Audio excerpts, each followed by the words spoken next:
சக்கரையே நில்லடி, யாரழைத்தா சொல்லடி.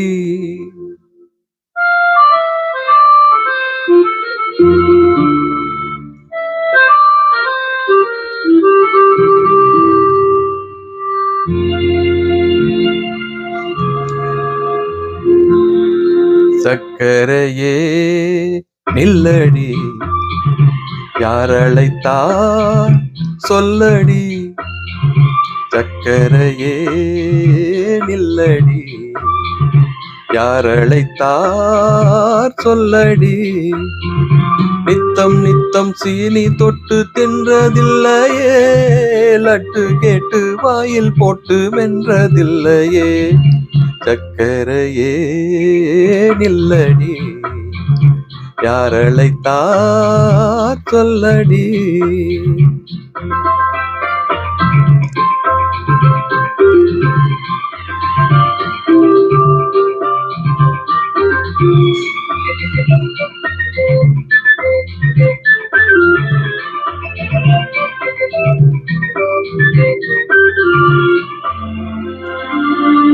சோறு தின்னும் பொழுது ஜீரணிக்கும் போது இன்சுலின் சுரக்கும் இல்லையா?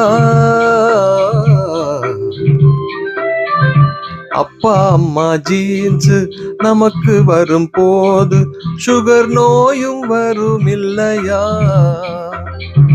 சக்கரையே நில்லடி, யாரழைத்தார் சொல்லடி. தொட்டதில்லையே, லட்டு கேட்டு வாயில் போட்டு வென்றதில்லையே. சக்கரையே நில்லடி, யாரழைத்தார் சொல்லடி.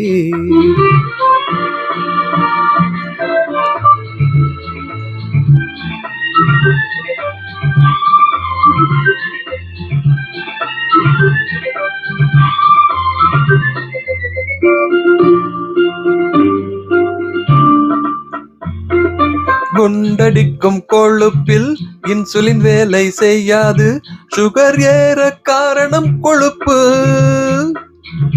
கணையத்துக்குள் கோளாறு, இன்சுலின் வற்றி போனது, சுகர் ஏற காரணம் 2. தேவை தினமும் சாப்பாடு, நீவை உணவில் கோட்பாடு. ஃபிகர் தானாக மெலியும் இல்லையா, சுகர் தானாக குறையும் இல்லையா? சக்கரை ஏன் வந்தது தெரிந்து கொண்டால் நல்லது.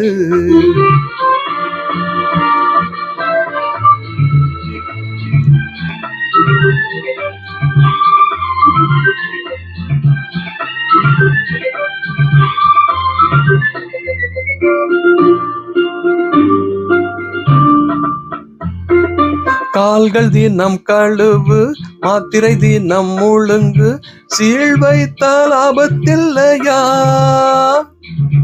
ஒவ்வொரு வருடம் செக்கப்பு, பிபி ரத்தம் கண்டெஸ்ட், நீ செய்தால் நன்மை இல்லையா? அரிசி கோதுமை பாதி, காய்கறி பழங்களும் மீதி, உணவே மருந்தாகும் தெரியும் இல்லையா? அதுவே விஷமாகும் புரியும் இல்லையா? சக்கரை ஏன் வந்தது புரிந்து கொண்டால் நல்லது. நித்தம் நித்தம் 30 நிமிடம் எக்ஸசைஸ் பண்ணு, படுக்கும் முன்னே பாதம் கழுவி நித்திரை கொள்ளு. சக்கரை ஏன் வந்தது புரிந்து கொண்டால் நல்லது.